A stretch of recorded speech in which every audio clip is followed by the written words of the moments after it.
Let me ask you something. When was the last time you were in the middle of a normal day? Eating, walking, trying to sleep, and your brain was somewhere completely different, replaying a conversation, worrying about something that hasn't happened yet, imagining worst-case scenarios that probably never will. And you were so deep inside your own head that you almost forgot you had a body. If that sounds familiar, you are not alone. And today we are talking about that.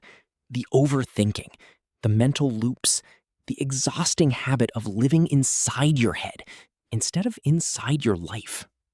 Because overthinking is not just uncomfortable, it is genuinely costly. It steals your sleep, it clouds your decisions, it pulls you out of conversations, out of moments, out of your own life, and into a mental world that is almost always more frightening than reality.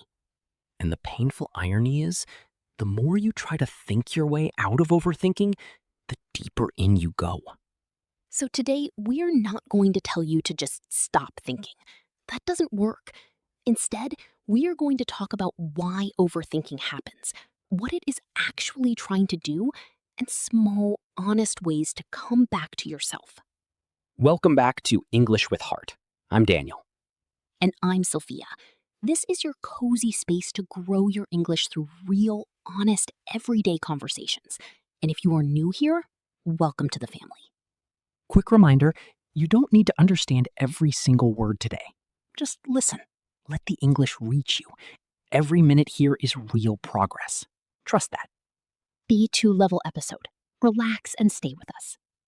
At the end of today's episode, we have our word tour, some really powerful vocabulary about the mind, thoughts, and emotional awareness. Stay with us for that. And our comment challenge today. Tell us, what is one thing your brain loves to overthink? Big or small? Write it in the comments. Even one sentence. We read every single one. Okay, let's get into it. Okay, I want to start with something that I think changes how you relate to overthinking, because most people treat it like a character flaw, like there is something wrong with them for thinking too much. And that judgment makes it worse. Yes, because overthinking is not a flaw. It is actually your brain trying to protect you. Your brain's job, its primary job, is to keep you safe. And one of the ways it does that is by trying to anticipate problems before they happen. So when you replay a conversation over and over, your brain is trying to find out if you said something wrong, if you are in danger socially, if you need to fix something. And when you imagine worst-case scenarios, your brain is trying to prepare you, to make sure you are not caught off guard. So in a strange way, overthinking is your brain saying, I care about you. I am trying to keep you safe. The problem is, it goes too far. It keeps running the scenarios long after the danger is past, or it creates danger where there is none. There is a word for this: rumination.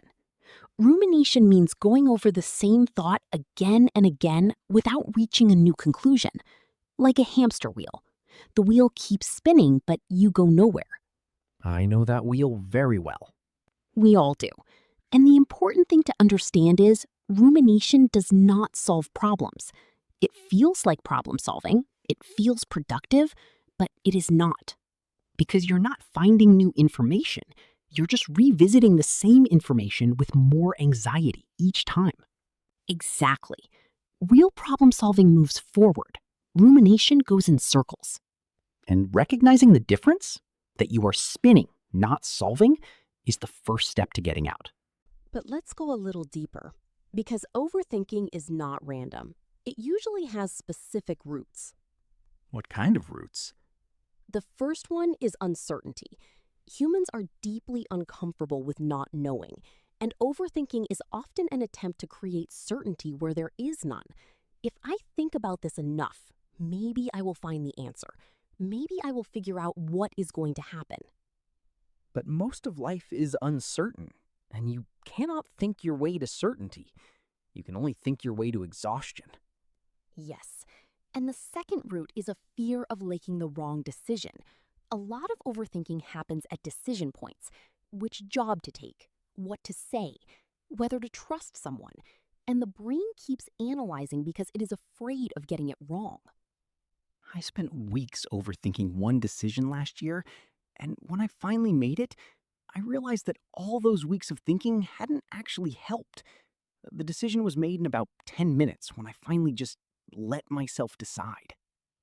Because too much thinking actually makes decisions harder, not easier. There is a concept called analysis paralysis, when you have so much information and so many possibilities that you freeze completely. Like standing in front of a menu with 50 options and ending up more confused than when you started. Exactly that. And the third route, and this one is important, is a low tolerance for negative emotion. Sometimes we overthink because sitting with an uncomfortable feeling feels unbearable.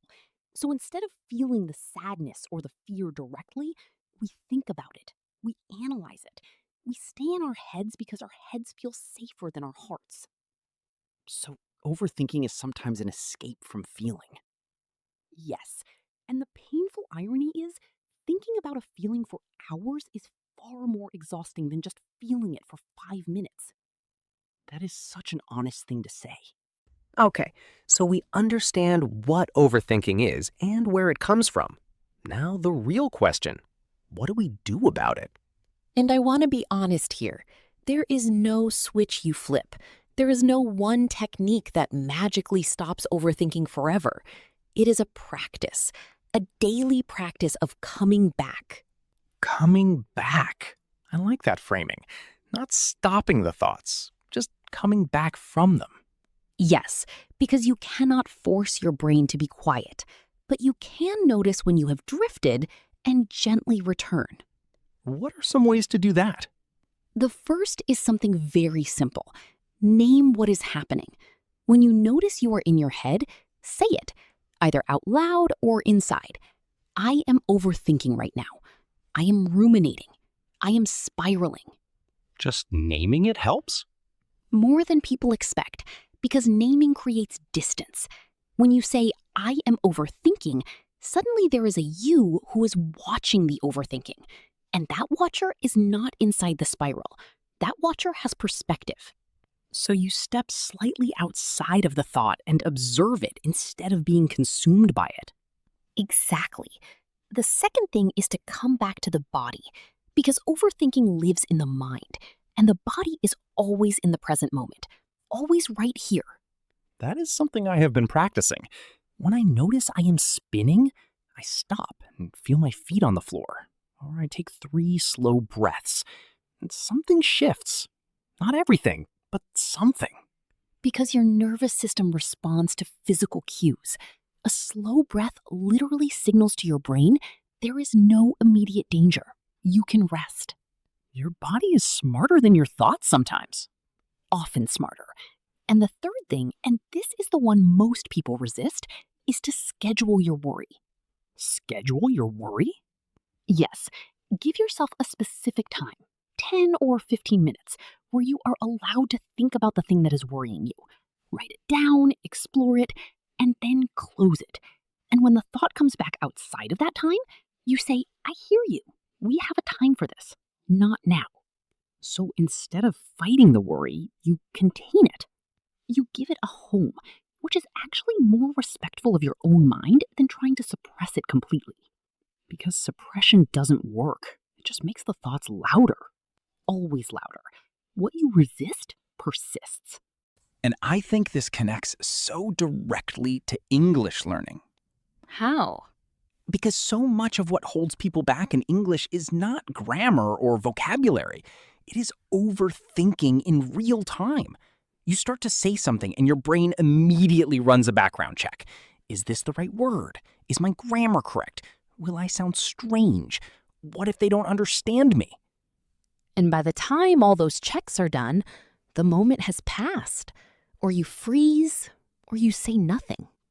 And the awful thing is, the more you overthink while speaking, the worse your fluency gets. Because fluency requires a kind of mental flow, and overthinking interrupts that flow constantly. So the practice of being present, of coming back to the moment instead of living in your head, is literally an English fluency practice too. When you speak from presence instead of from fear, your English flows better. Your words come more naturally because you are not fighting yourself. And when you make a mistake, instead of spiraling into, I am so bad at English, you can name it. Okay, that was wrong. I will try again and move on. That is not carelessness. That is mental health. That is the kind of relationship with yourself that actually allows you to grow. I want to close with something that I think is the heart of today's conversation. Go ahead. Most people who overthink are also people who care deeply. They overthink because things matter to them, because they want to do right by the people in their lives, because they take their choices seriously. So the overthinking is not the enemy. It is just love or care that has lost its way. Yes, and the goal is not to stop caring. The goal is to find a gentler way to carry that care, to learn that you can be thoughtful without being consumed, that you can care deeply and still be present, still be here. Here, in your own life, in your own moment, not 5 conversations ahead or 3 weeks into the future. Just here. And that is enough. This moment, exactly as it is enough. That might be the most important sentence we have said all episode. This moment is enough. You are enough. Right now, as you are. Okay, word tour time. Let's slow down and go through some of the most powerful words from today. Yes, these words help you talk about the mind, thoughts, emotions, and the practice of being present. Let's take our time. The next word is rumination. Rumination. The habit of going over the same thought or worry again and again without reaching a new conclusion or solution. Her rumination about the argument kept her awake long after everyone else had moved on. Rumination feels like thinking, but it is actually just anxiety in disguise. Repeat. Rumination. Rumination. The next word is analysis paralysis. Analysis paralysis.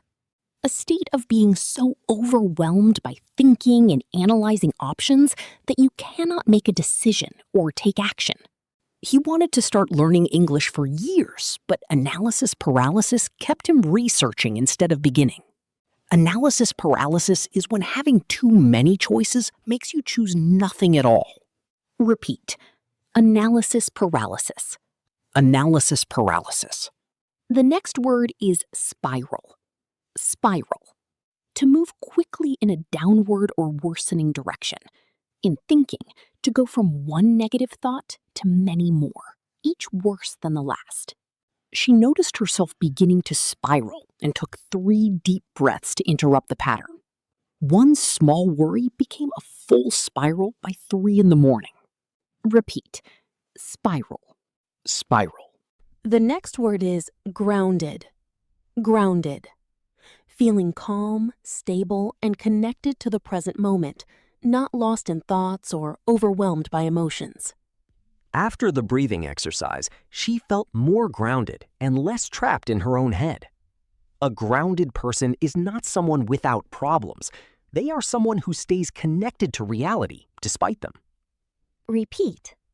Grounded. Grounded. The next word is mindfulness. Mindfulness. The practice of paying full, gentle attention to the present moment, what you see, hear, feel, without judging it. He began a simple mindfulness practice, just 5 minutes of quiet attention each morning. Mindfulness is not about emptying your mind. It is about watching your thoughts without being controlled by them. Repeat. Mindfulness. Mindfulness. The next word is intrusive. Intrusive. Entering uninvited and interrupting.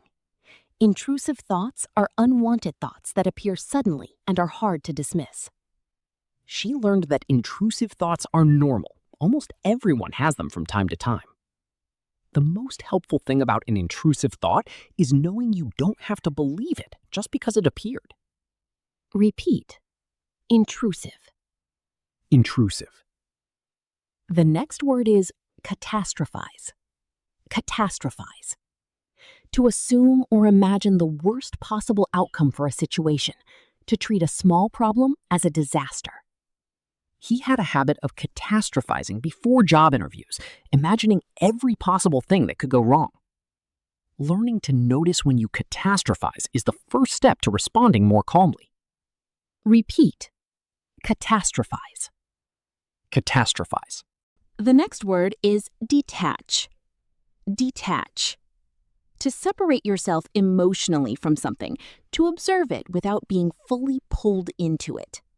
She practiced detaching from her thoughts, watching them like clouds passing, not like truths she had to act on. Detaching from a worry does not mean you don't care. It means you choose not to be consumed by it. Repeat. Detach. Detach. The next word is presence. Presence. The quality of being fully here, in this moment, in this place, with your full attention and awareness. His presence in the conversation made her feel truly heard. He wasn't distracted or elsewhere. Presence is one of the rarest and most valuable gifts you can give another person. Repeat. Presence. Presence. The next word is suppress. Suppress. To push something down or hold it back by force, to stop yourself from feeling or expressing something. Trying to suppress anxious thoughts usually makes them stronger. They come back louder. She realized that suppressing her feelings had not made them go away. It had only delayed them.